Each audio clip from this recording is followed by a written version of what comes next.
નમસ્તે વિદ્યાર્થી મિત્રો, ગુડ મોર્નિંગ. હું તમારા પલ્લવી મિસ બોલું છું. આજે આપણે હિન્દી વિષય લેવાના છે. હિન્દીમાં આપણે 1 થી 30 સુધીની ગિનતી કરવાના છે. બરાબર છે? હવે જ્યાં આપણે બોલાતું જાય ત્યાં હું સાચાની નિશાની કરતી જઈશ, એટલે તમને ખ્યાલ રહે કે મિસ ક્યાં સુધી પહોંચ્યા. બરાબર છે? અને તમારે પણ બોલવાની છે સાથે ગિનતી. તો ચાલો શરૂ કરીએ હિન્દી ગિનતી. હવે પહેલા આપણને 1 આપેલું છે અંકમાં અને પછી શબ્દ છે. તો પહેલા આપણે બોલીએ 1, પછી છે 2 એટલે કે 2, પછી છે 3. હિન્દીના 3 છે અને શબ્દમાં પણ 3 છે. 3 એટલે 3. પછી છે 4 એટલે 4, પછી 5 એટલે 5, 6 એટલે 6, 7 એટલે 7, 8 એટલે 8, 9 એટલે 9, 10 એટલે 10. આ થયા 1 થી 10 સુધીના હિન્દી અંક એટલે કે હિન્દી ગિનતી. હવે આપણે 11 સે 20 સુધી, એમાં પણ હું સાચાની નિશાની કરતી જઈશ એટલે તમને ખ્યાલ આવે કે મિસ કયું બોલ્યા છે. હવે અહીંયા 2 એકડા આપેલા છે, એને હિન્દીમાં 11 કહેવામાં આવે છે. એના પછી એકડે બગડે 12 છે, એને હિન્દીમાં 12 કહેવામાં આવે છે. એકડે તગડે 13 ને હિન્દીમાં 13 એટલે કે 13 કહેવામાં આવે છે. એકડે ચોગડે 14 ને હિન્દીમાં 14 કહેવામાં આવે છે, એટલે કે ગુજરાતીમાં 14. એકડે પાંચડે 15 એને હિન્દીમાં 15 કહેવામાં આવે છે. એકડે છગડે 16 એને હિન્દીમાં 16 કહેવામાં આવે છે. એકડે સાતડે 17 ને હિન્દીમાં 17 કહેવામાં આવે છે. એકડે આઠડે 18 ને હિન્દીમાં 18 કહેવામાં આવે છે. એકડે નવડે 19 ને હિન્દીમાં 19 કહેવામાં આવે છે. બગડે મીંડે 20 ને હિન્દીમાં 20 કહેવામાં આવે છે. આ થયા 11 સે 20 સુધીની ગિનતી. હવે આવે છે 21 થી 30 સુધીની ગિનતી. બગડે એકડે 21 ને હિન્દીમાં 21 કહેવામાં આવે છે. 2 બગડા 22 ને હિન્દીમાં 22 કહેવામાં આવે છે. બગડે તગડે 23 ને હિન્દીમાં 23 કહેવામાં આવે છે. પછી બગડે ચોગડે 24 ને હિન્દીમાં 24 કહેવામાં આવે છે. બગડે પાંચડે 25 ને હિન્દીમાં 25 કહેવામાં આવે છે. બગડે છગડે 26 ને હિન્દીમાં 26 કહેવામાં આવે છે. બગડે સાતડે 27 ને હિન્દીમાં 27 કહેવામાં આવે છે.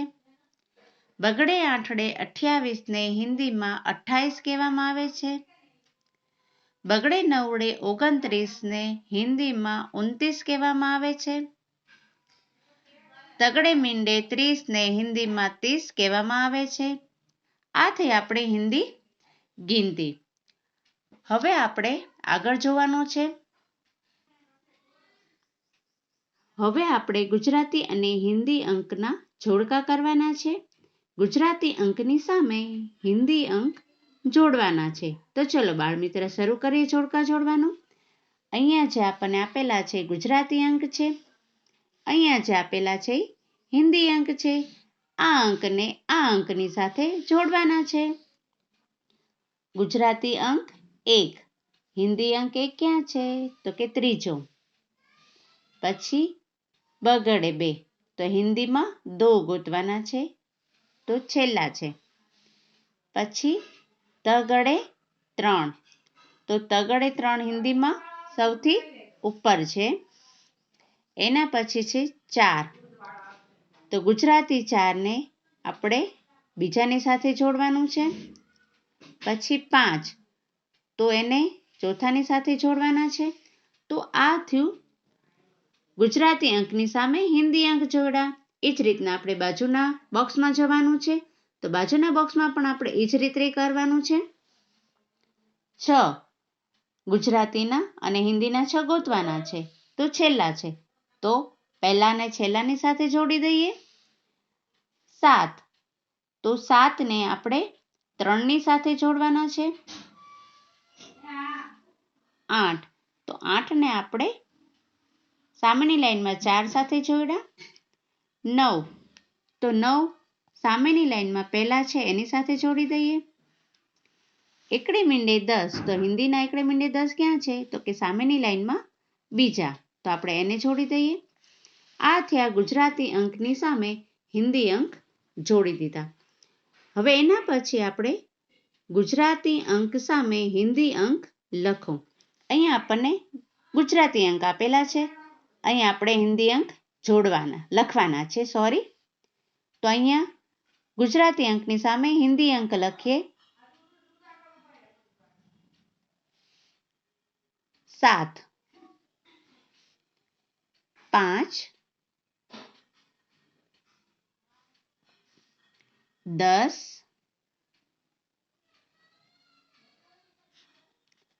પછી 3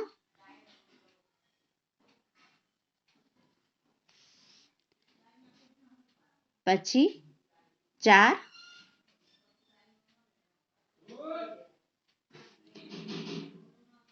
પછી 9 તો અહીંયા આપણે 9 કરશું.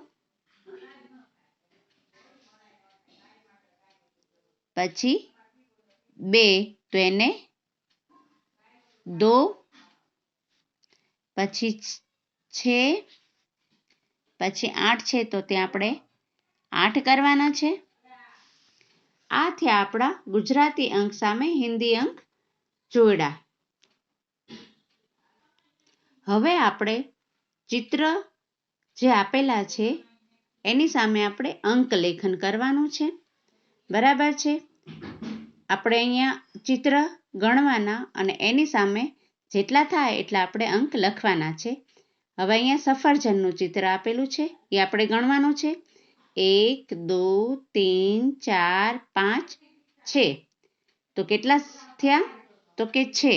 તો આપણે અહીંયા લખશું 6. હવે ઘરનું ચિત્ર છે એના પછી તો ઘર આપણે ગણવાના છે. કેટલા ઘર છે? 1 2 3 કેટલા થયા ઘર? 3. એના પછી કેરી આપેલી છે તો કેરીને ગણીએ. 1 2 3 4 5 6 અને 7 8. કેટલી કેરી થઈ?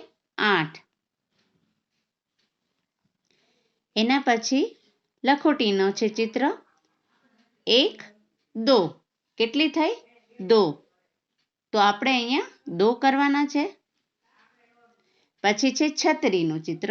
તો છત્રી ગણવાની છે. 1 2 3 4 5 6 7 8 અને 9.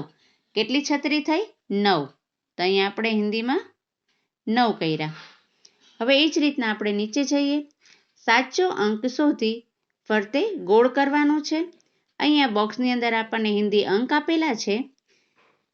બરાબર. હિન્દી અંકમાં જે નીચે આપેલો છે એ આપણે બોક્સમાં ગોતવાનું છે. આને શું કહેવાય? દો. તો દો જ્યાં છે ત્યાં આપણે ગોતીને વર્તુળ કરવાનું છે. અહીંયા પહેલા તો મળી ગયું, ત્યાં વર્તુળ કરીએ. એના પછી ક્યાં છે? તો કે એના પછી છેલ્લું, તો ત્યાં આપણે વર્તુળ કરીએ.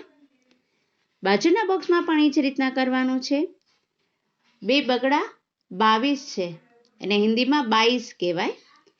તો 22 ને આપણે ગોતવાના છે. તો પહેલું ને એને બીજા છે તો ત્યાં આપણે વર્તુળ કરીએ. એના પછી ક્યાં છે? તો કે અહીંયા છેલ્લે છે તો ત્યાં આપણે કરીએ વર્તુળ. તો અહીંયા આપણને 2 મળ્યા. અહીંયા પણ આપણને 2 મળ્યા. હવે અહીંયા નીચે જઈએ તો અહીંયા નીચે આપણને કે છે 20. તો જ્યાં આગળ આપણને 20 મળે ત્યાં આપણે વર્તુળ કરવાનું છે. ચલો જોઈએ બોક્સમાં. તો અહીંયા પહેલા જ છે તો ત્યાં આપણે વર્તુળ કરીએ. એના પછી છે એ જ લાઈનમાં છેલ્લે. એના પછી વચ્ચે છે એના પછી એની નીચે છે. તો અહીંયા આપણને 20 કેટલા મળ્યા? 1, 2, 3 અને 4. તો આ થયું સાચો અંક શોધી અને ફરતે વર્તુળ કર્યું. બરાબર છે વિદ્યાર્થી મિત્રો? તો આજે આપણે હિન્દીનો લેક્ચર અહીંયા પૂરો કરીએ છીએ. આવજો વિદ્યાર્થી મિત્રો.